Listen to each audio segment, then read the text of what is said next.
Hello guys, welcome back to boxing reaction. मैं अब्तसाम, मेरे साथ है मैं हूं शाबान और मैं हूं जुनैद। भाई आज की वीडियो जो लेके आया ना, उस टॉपिक ने मुझे हैरान कर दिया, परेशान कर दिया है। कौन सा टॉपिक भाई तुम्हें हैरान और परेशान यार कर दिया आपने है? कभी सुना है कि राजस्थान में कोई लोग फसलें या खेतों का काम कर सकते हैं? भाई ये तो क्या बात कर रहा है कि भाई फार्मिंग तो इंडिया में चलती है। और भाई जहाँ पानी नहीं है, जहाँ मतलब सूखी जमीन है, वहाँ आप कैसे फार्मिंग कर सकते हो? ये बात तो राजस्थान में तो यार वो पानी का बड़ा मसला चल रहा है। बहुत मसला है। और वहाँ के लोग भाई, वहाँ के लोगों ने ना जुगाड़ी तरीके से जमीनें उगाई हैं और इतनी फैसिलिटीज अपने लिए बनाई हैं जो एक शहरी ने, जिसके पास पानी है, सारी सहूलतें हैं, वो भी नहीं कर सकता। भाई क्यों सस्पेंस में डाल रहा है हमें? बता कैसे भाई, क्या सीन है यार? ये भाई ये जब आप वीडियो देखोगे ना, तब आपको सारे डाउट्स आपके क्लियर हो जाएंगे। भाई वीडियो दिखा दो, तुम अगर बता नहीं रहे तो वीडियो दिखा दो, उसमें देख लेते हैं। सुकून तो इसमें मिलता है, खेती में सुकून मिलता है। ये भैया राजस्थान। यार ये राजस्थान तो नहीं लग रहा। अब बताओ यार ये राजस्थान में वो कहाँ है? सेहरा किधर है भाई? यही तो मैं परेशान हो गया। सेहरा किधर हमने है? सुना था कि राजस्थान है ये सारी। कहाँ से आई है? ये क्या है? ओ भाई साहब, चेक करो भाई, ये चीज ने मुझे परेशान कर दिया। यकीन मानो यार, मैंने कहा ये टॉपिक कवर करना ही करना है बेशक किसी ये हाल वाकई में राजस्थान है? हाँ यार वो हम तो आज तक सुनते आए हैं। मुझे तो ये पंजाब का एरिया लग रहा है या हाँ, पंजाब का हरा भरा हरियाणा जिस तरह पंजाब का कोई एरिया। भाई शेड देखो भाई साहब, ओए अच्छा क्या फार्मिंग, क्या टेक्निक्स लगाई हुई है उन्होंने। ऊपर शेड किया हुआ है, नीचे सारी फार्मिंग की हुई है यार, कमाल। सब्जियां भाई। राजस्थान जहाँ रेत है, हाँ। पानी की किल्लत है और धूप है, जहाँ किसान सालों से आसमान की तरफ देखते थे बारिश की उम्मीद के लिए। लेकिन जयपुर के पास एक छोटा सा गांव है, गुडा खुमाउटन, जहाँ के किसानों ने इस जमीन की कमजोरी को अपनी सबसे बड़ी ताकत बना लिया। भाई साहब ये मैं अभी भी स्टिल शॉक्ड हूँ कि ये इतने सारे कैसे किसानों ने मिलके ये किया होगा या एक किसान ने यार किया होगा? पता नहीं लगता है ये पूरे गांव ने मिलके किया है। पूरे गांव ने वाकई मिलके किया भाई। एक बंदे की बस की नहीं है ये। बैंकों ने हमारे को लोन के लिए मना किया था। हाँ ओए घर चेक कर यार। ओए भाई यार शुभान भाई, यार ये गांव में घर बना? राजस्थान में ऐसा घर? यार वीडियो चलाओ, आगे देखते हैं, आगे और भी होगा। आज मेरे 4 या 5 करोड़ के जयपुर में प्लॉट भी हैं। मैं अर्चना तिवारी आज आपको दिखाऊंगी कि कैसे रेत पर भी रुपया उगाया जा सकता है। गुड़ा गांव की जमीन रेतीली है, पानी जमीन में टिकता नहीं। पहले यहाँ के किसान ट्रेडिशनल खेती करते थे, गेहूं, बाजरा, लेकिन पैदावार कम, लागत ज्यादा और पानी की किल्लत अलग। ये वो जमीन है जिसे लोग बंजर होने की कगार पर कहते थे। लेकिन आज यहाँ कुछ ऐसा हो रहा है जो पूरे देश के किसानों को देखना चाहिए। अब मैं आपको एक नंबर बताती हूँ जिसको सुनकर आप शॉक रह जाएंगे। 1200 एकड़ गुड़ा और उसके भाई साहब 1200 एकड़ में पॉली हाउस और प्रोटेक्टेड फार्मिंग हो रही है। सोचिए वो जमीन जो कभी रेत थी, जहाँ पानी टिकता नहीं था, जहाँ कुछ कभी उगता नहीं था, आज वहाँ 1200 एकड़ में ये ऑर्गेनाइज, साइंटिफिक और प्रॉफिटेबल फार्मिंग। कितना बड़ा सेटअप है यार। किसान की कहानी नहीं, ये पूरे इलाके का यार। ट्रांसफॉर्मेशन। जब एक खेमोराम जी ने पॉली हाउस लगाया, पड़ोसी ने देखा, पड़ोसी ने पड़ोसी को देखा और धीरे धीरे एक पूरा गांव, एक पूरा इलाका रेत को रुपया में बदलने अच्छा, यहाँ मिसाल सही बैठती है। खरबूजा खरबूजे को देख कर रंग पकड़ता है। भाई साहब, जो पहले मैं इजराइल गई थी, वहां मैंने देखा कि इजराइल की ज्यादातर जमीन जो है वो रेतीली है, जहां 60% जमीन डेजर्ट है। फिर भी इजराइल दुनिया को सब्जियां और फल एक्सपोर्ट करता है। उनकी secret drip irrigation, poly house farming plus precision agriculture.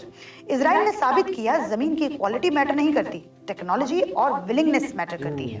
जब मैं गुड़ा गांव में खेमूराम जी से मिली तो मैं एकदम शॉक रह गई कि एक राजस्थान का किसान, जहां की जमीन रेतीली है, जहां पर पहले सिर्फ गेहूं और बाजरा उगाया जा सकता था, लेकिन आज ये किसान अपनी खेत के अंदर 1 करोड़ मुनाफा 1 साल में कमा रहे हैं। मैं एक और किसान से मिली जिन्होंने मुझे बताया कि उनकी कमाई पेट्रोल पंप से ज्यादा आज उनके 9 पॉली हाउसेस कमा के दे रहे हैं। इन 9 पॉली हाउसेस को देख करके उनकी आंखों में मैंने एक अलग सी ये खुशी सरपंच है भाई। सरपंच जी, आपके पास कितनी पॉली हाउस है? ओए घर चेक कर यार अच्छा, क्या मतलब आप सारा कुछ आप खेती ही करते हैं? पहले सर उसे सर 72 से खेती करता रहा हूँ। 72 से यार आप खेती ही करते हैं? अपने यहाँ कितना कमाई हो जाता 100% है? भाई साहब अपने यहाँ खेती। जिसके पास 4-5 मरब्बे भी होते हैं ना, उसका भी ऐसा घर है नहीं है। जी इसमें साल का 12 का और अंदर ओहो। ओए होए, ये पक्का जमींदार है जो मतलब एक साल कबीर है। में आपकी कितनी बचत होती है?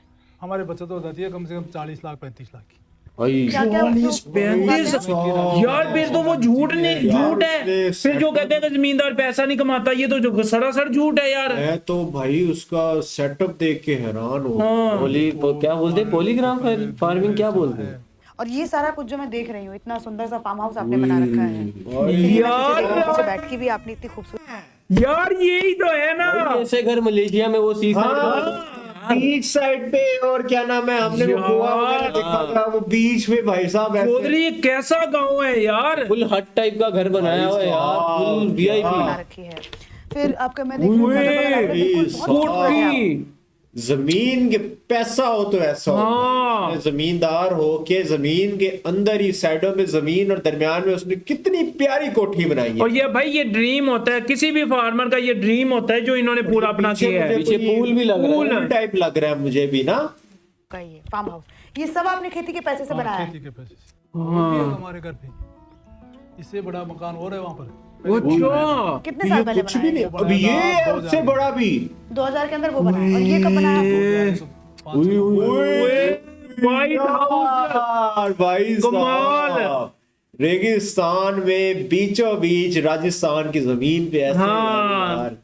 10-12 बनाए थे। तो क्या डिफरेंस है अगर ताऊ मैं आपसे पूछूं? ओपन में और बाहर में तो बहुत रात दिन का फर्क है। इसमें तो मतलब हमारे पहले 30 बीघा 40 बीघा जमीन में करते थे, ये तो 1 बीघा जमीन में हो जाती है पैदा। अच्छा मतलब जो 30 बीघा भाई जमीन में जितनी साहब। पैदावार होती है, वो 1 बीघा जमीन में हो जाती है। अच्छा ताऊ एक बात बताइए, ये आपका पूरा जो फार्म हाउस वगैरह बनाने में कितना पैसा खर्च हुआ है आपका?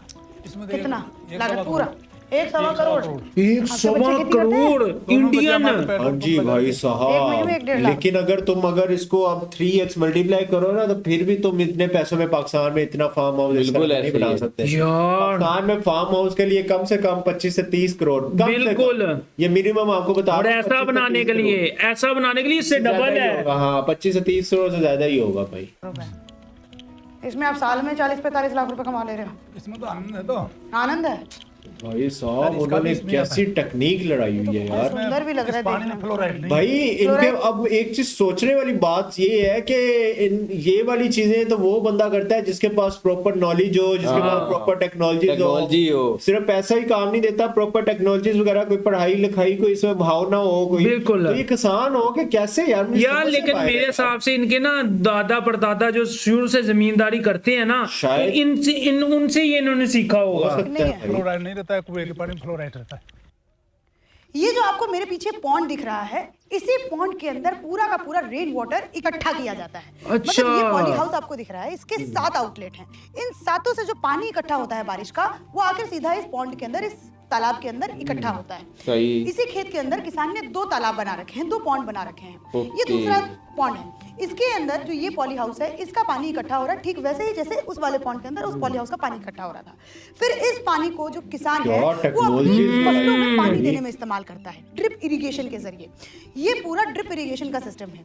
इसी से पानी जो है वो इन पॉन्ड से उठाया जाता है और फिर पाइप के जरिए बूंद बूंद सिंचाई के जरिए अपनी फसलों को देते हैं। मैं आपको एक पॉली हाउस के अंदर लेके जा रही हूँ क्या और बात है जिसके भाई अंदर खीरा साहब। की पैदावार हो रही है और पूरा 1 एकड़ के अंदर ये पूरी की पूरी खेती हो रही है। ये मैं पहली बार अपनी जिंदगी अच्छा, में कुछ मतलब ऐसा देख रही जितना हूँ। फसल तो आइए को आप भी मेरे जरूरत साथ है, सिर्फ इस उतना पानी वीडियो के अंदर जी। चलिए। फिर जो पॉन्ड स्मार्ट का पानी यार। है उसका इस्तेमाल जो है वो किसान अपने इन फसलों को पानी देने में इस्तेमाल करता है। जैसे आपको ये ब्लैक कलर का पाइप दिख रहा है, हाँ। इसी पाइप के जरिए इन फसलों को जो है वो पानी दिया जाता है ड्रिप इरिगेशन के जरिए। और ये सब कुछ 100% सोलर एनर्जी पर सोलर। निर्भर है। भाई, मतलब सोलर। किसान बिजली पर निर्भर ही नहीं है। गूड़ा गांव के जो किसान हैं वो 100% सोलर एनर्जी पर निर्भर है। मतलब उनको बिजली की जरूरत ही नहीं है, वो बाहरी बिजली पर निर्भर ही नहीं है। उन्होंने अपने खेत के बगल में सोलर पैनल्स लगा रखे हैं और उसी से जो बिजली पैदा करते हैं वो अपने खेत में यूज करते हैं। सही। और गूड़ा गांव के जो किसान हैं वो 80% रेन वाटर पर अपनी खेती के लिए निर्भर हैं। केवल मात्र 20% ही जो ग्राउंड वाटर पानी है वो अपने खेतों में इस्तेमाल करते हैं। जब मैं गूड़ा गांव के किसानों की ये कहानी सुनती हूँ तो सच में एक इंस्पिरेशनल स्टोरी लगती है। और वाकई। कहीं ना कहीं जब वो मुझे बोलते हैं कि जी हम जितना 15-20 बीघा में जितनी हमारी कमाई होती थी उतना तो हम 1 एकड़ की खेती में कमा लेते हैं। जैसे ये खीरा है, आपको इतने वास्ट लेवल पे दिख रहा है, मतलब बारिश कुछ भी हो, बाहर कुछ भी हो, बारिश हो, आंधी हो, अंदर तूफान कुछ नहीं हो, हो ओले सकता। पड़े, लेकिन इन फसलों का कोई कुछ बिगाड़ नहीं सकता। हाँ ये मिर्ची है ना, हाँ 13 लाख के समथिंग पूछेगी। 13 लाख रुपए हाँ भाई साहब, देखो कितनी जबरदस्त है, देखो आप। क्या मतलब इसमें जैसे नॉर्मल अगर आप ये उगाते भाई इंडिया में मिर्च की भी तो वैल्यू बारह है से यार। 2 लाख अपने से- यहाँ तो मिर्च कोई भी कहते हैं तो फ्री 2-4 डाल देते हैं। फ्री पहले देते थे, अब तुझे तू मांग के देख, तुझे फ्री में वो कुछ और ही ना मिलता है। ऐसा होती नहीं, एक आदमी ने लगाई है बाहर ओपन में, हाँ। वो बोल रहा है मेरे 1.5 लाख की हुई है और अभी गड़े पड़े ना, तो इतनी इतनी बड़ी जो नष्ट हो गई। नष्ट हो गई। तो क्या नौजवानों को खेती की तरफ आना चाहिए ताऊ जी? खेती के तो जितना आनंद है उतना किसी में है ही नहीं। इसमें से बहुत अच्छा सुकून मिलता है। अच्छा इसमें किसी को कोई परेशानी नहीं। नौकरी तो नौकरी होती है, हाँ जो आदमी को पाबंद रहना पड़ता है, इसमें तो कोई पाबंद है नहीं। भाई मेहनत तो इधर भी भाई उतनी है। भाई ताऊ अब मैं क्या करूं भाई, ये जो जिस फील्ड में होता है ना वो उसी को पता होता है कि उसमें कितनी मेहनत है, कितनी खेती बाड़ी इतनी आसान होती है ना, तो हर कोई आज खेती बाड़ी कर रहा होता है। भाई ये हमारे- जिम्मेदारी बैठा है भाई, ये जिम्मेदारी अगर इसका जिम्मेदार चल रहा होता तो इधर बैठ के मैं यूट्यूब पे छटकरा बजाने आया हूँ। कहता कि भाई तुम लोग करो जो करना है भाई, मुझे साल का आ रहा है, भाई ये किसान, क्या जरूरत है ये भाई? हमारे किसान भाइयों की मेहनत है जो हाँ, हम तक पहुंच जाती और है भाई। हर ये किसी के बस उधर की ही नहीं है। होगी, हाँ। पाकिस्तान में इतना इसको कोई नहीं है और ना किसानों को आज तक प्रॉपर कोई फायदा दे सके। बिल्कुल भाई। ऐसा ही है। गांव छोड़ करके किसी और प्रदेश में मजदूरी के लिए गए हैं। एक बार आप अपने गांव लौटिए और कृषि को समझने की कोशिश करिए। कृषि में जो तकनीक नए भारत में हो रही है उसको समझने की कोशिश करिए। अपने आप को जागरूक करिए। क्योंकि जब मैं इस गूड़ा गांव में आई थी, जब मैं खेमोराम से मिली, तो जैसे मुझे खेमोराम ने बताया कि मेरे पास बहुत कर्जा था। ये सरकार का सपोर्ट, ये जो आप रिवोल्यूशन देख रहे हो, ये उस समय नहीं था जब मैंने इसकी शुरुआत की थी। लेकिन मैंने रिस्क लिया। मेरी रुचि थी खेती में, मैं खेती को और समझना चाहता था। मैं खेती को एक विज्ञान समझता हूँ। उन्होंने अपनी जागरूकता को बढ़ाया, फिर उससे वो आज करोड़ों की संपत्ति के मालिक हैं। तो आप लोग भी ऐसा कर सकते हैं, बस जरूरत है उस जज्बे की और उस हिम्मत की जो आप लोगों में कहीं ना कहीं खो रही है। बिल्कुल। आप लोग खेती से जुड़िए। जो लोग खेती से दूर जा रहे हैं वो खेती की तकनीकों को समझने की कोशिश करिए और कहीं ना कहीं इतनी सारी स्कीम्स आती हैं, उन स्कीम्स के बारे में पढ़िए और सोचिए कि कैसे आप अलग तरीके की खेती कर सकते हैं, कैसे आप अलग तरीके की खेती कर सकते हैं। क्योंकि यहाँ के जो लोग हैं वो ऑफ सीजन खेती करते हैं। हाँ। मुझे खेमोराम जी ने बताया कि ये अगर यही मैं चीज मैं ये डिस्कशन करने लगा हूँ एक ऑफ सीजन खेती करने लगे तो ये उसमें end हो कमाल गया। का मुनाफा होगा। अगर सारे किसान आलू उगा रहे हैं तो आप कुछ और उगा लीजिए। हाँ। आप उसमें रिसर्च करिए, अपने आप को जितना ये चीज है बिल्कुल। खेती बाड़ी में। वो ताऊ का पॉइंट ना मैं अभी थोड़ा वो कर लेता हूँ कि ताऊ जो कह रहे हैं ना वो यही चीज है कि हमारे पास क्या होता है, हमारे पास जैसे कि अभी रिसेंटली हमारे पास फसलें तैयार थी, बारिशें होगी, बिल्कुल। बर्फबारी होगी, तो वो जितनी फसलें थी आधे से ज्यादा लोगों का नुकसान में नुकसान बचा हो है। जाता है। और वो दोबारा आप अगले साल ही वो फसल उग सकती है, तो बिल्कुल इस ऐसे साल ही तो वो नहीं उग सकती। नहीं। तो ये चीज होती है कि जरा सा अगर मास्टरमाइंड के साथ बंदा इस फील्ड में आए, जिसको प्रॉपर हाउ नाउ हो कि भाई वो क्या नाम है, थोड़ा सा ना जो बाकी लोग सोचते हैं ना उससे जरा सा हट, हमेशा जो सी मर्जी फील्ड है आप जब उस तक फील्ड उससे, में हाँ, हट के नहीं जितनी- सोचेंगे ना। जो सारे लोग कर रहे हैं उनसे हट के नहीं करने की कोशिश करेंगे ना, तो आप उस फील्ड में कामयाब नहीं हो सकते, या हाँ। आप उस फील्ड में उन लोगों को क्रॉस ओवर नहीं कर सकते। अच्छा, पूरी जिंदगी जो मर्जी हमारा करते ये हैं। सबसे बड़ा मसला है, जो जमींदार है ना और जो कस्टमर है उसके बीच में जो ब्रोकर होता है ना, हाँ। ये कमा जाता है। ये कमा हमेशा जाता है। ये और बंदा इस फायदा उठा वजह से जाता है। हमारे जो किसान भाई है ना उनका हक नहीं मिलता भाई। बिल्कुल। किसान भाइयों को हक तो हमारा शुरू से नहीं, हमारी जो गवर्नमेंट है ना वो पाकिस्तान ये किसानों को आज तक मेरा नहीं ख्याल के भाईजान प्रॉपर, क्योंकि किसान हमेशा आप भी देखो ना या उनके लिए कोई रो ही प्रॉपर नहीं होते। स्टेप लिया हो यार कि हाँ, उनकी हेल्प कर दे। किसान नहीं भाई, वो कहते हैं कि जैसे हमारी फसलें तैयार होती हैं ये रेट इतने सस्ते कर देते हैं, जब हम सेल कर देते हैं, जब हम यार, वो चीजें चली जाती हैं यूरिया गवर्नमेंट के या किसी और के खाते में, यूरिया वो चीजें महंगी हो हाँ, जाती हैं। बिल्कुल ऐसा यूरिया ही होता है। DHP ये जितने भी मतलब है ना अपना Fertilizer। बीज हाँ। ये सारा की 15,000 20,000 25,000 इतने तक इसकी प्राइसेस हैं भाई। हाँ। तो इसकी वजह से यार जब हम इतना खर्चा कर देते हैं, लाखों रुपया खर्चा कर देते हैं, उस और बदले में हमें पैसे नहीं आते। ऑफ सीजन का सबसे बड़ा बेनिफिट यही है कि भाईजान जिस तरह मौसम खराब होता है या बारिशें वगैरह होती हैं, ये कुछ फसलें होती हैं जिसको पानी चाहिए होता है, कुछ फसलें होती हैं जिसको नहीं चाहिए होता।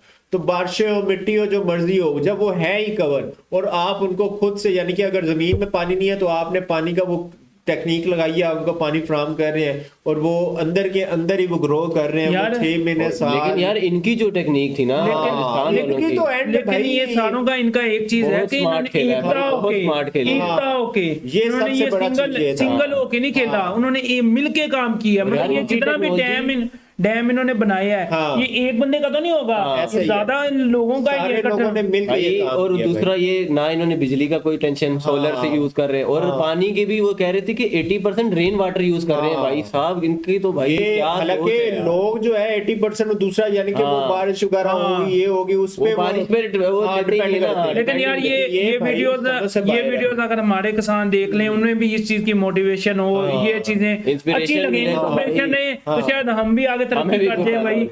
जी व्यूअर्स, ये था आज का हमारा रिएक्शन। उम्मीद करते हैं आपको हमारा रिएक्शन अच्छा लगा होगा। अगर हमारा रिएक्शन अच्छा लगा तो हमारे चैनल को सब्सक्राइब करें। फिर मिलते हैं अनदर वीडियो में, तब तक के लिए स्टे ट्यून्ड, टेक केयर जी।